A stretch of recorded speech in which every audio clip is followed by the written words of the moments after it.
La loi de polarité.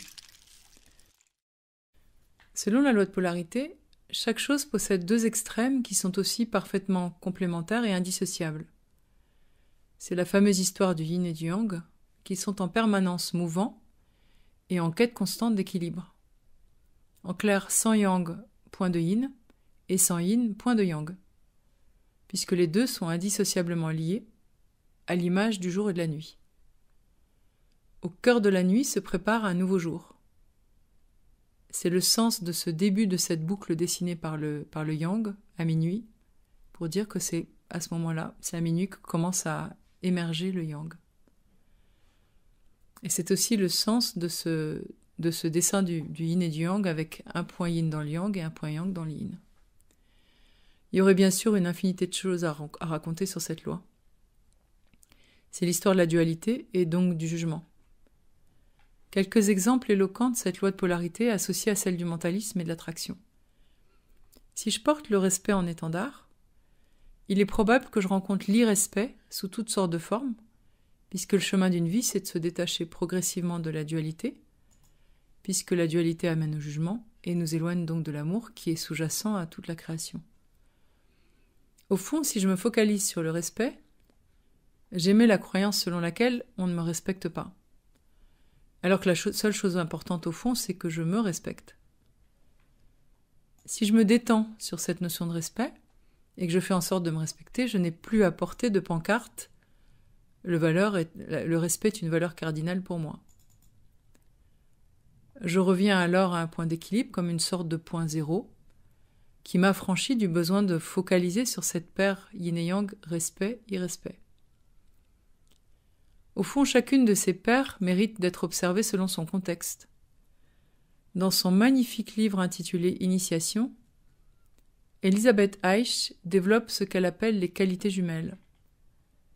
Elle y explique que chaque paire de qualités correspond à un concept dont on peut déplacer le curseur aux deux extrémités.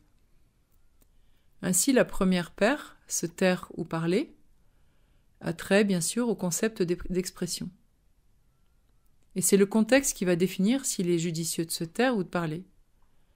Dans certains cas, parler sera juste en termes de justesse, dans d'autres, se taire sera plus juste. Dans le cadre de son initiation, en tant que grande prêtresse en Égypte ancienne, il lui sera donc demandé d'expérimenter chacune de ces qualités jumelles, en portant son attention sur ce qu'il est juste de faire à l'instant T. Ces paires jumelles, développées dans ce livre, sont les suivantes. Se taire et parler, qui parle de la palette d'expression. Réceptivité versus résister aux influences. Obéir versus régner, sur la notion d'autorité. Humilité versus confiance en soi.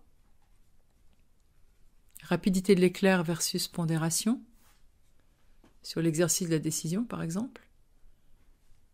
Tout accepter versus savoir discerner, sur la notion d'acceptation. Prudence versus courage. Ne rien posséder versus disposer de tout. N'être attaché à rien versus fidélité-loyauté, sur les notions d'attachement. Se faire remarquer versus passer inaperçu, la notion de visibilité. Le mépris de la mort versus le respect de la vie, donc en termes d'attitude vis-à-vis de la vie. Et enfin, indifférence et amour. On pourrait bien sûr ajouter ici les d'autres paires, bien, mal, guerre, paix, etc.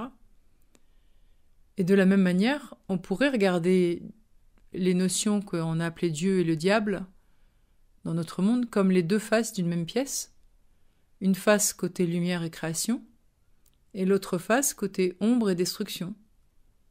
Les deux s'équilibrant en quelque sorte en chacun de nous.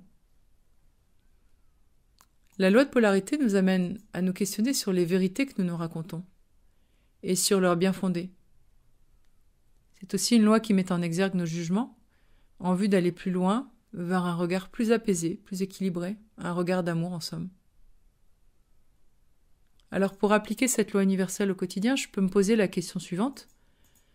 De quelle dualité suis-je prisonnière en ce moment ? Qu'est-ce qui me fait surréagir ? Je vous souhaite une belle journée et je vous remercie pour votre écoute. Et n'oubliez pas, il suffit d'1 seconde pour changer sa vie. Ces podcasts sont écrits et comptés par moi, Céline Flambard, thérapeute psychocorporelle et spirituelle. Je pratique des soins énergétiques chinois, des soins chamaniques et surtout des soins intuitifs.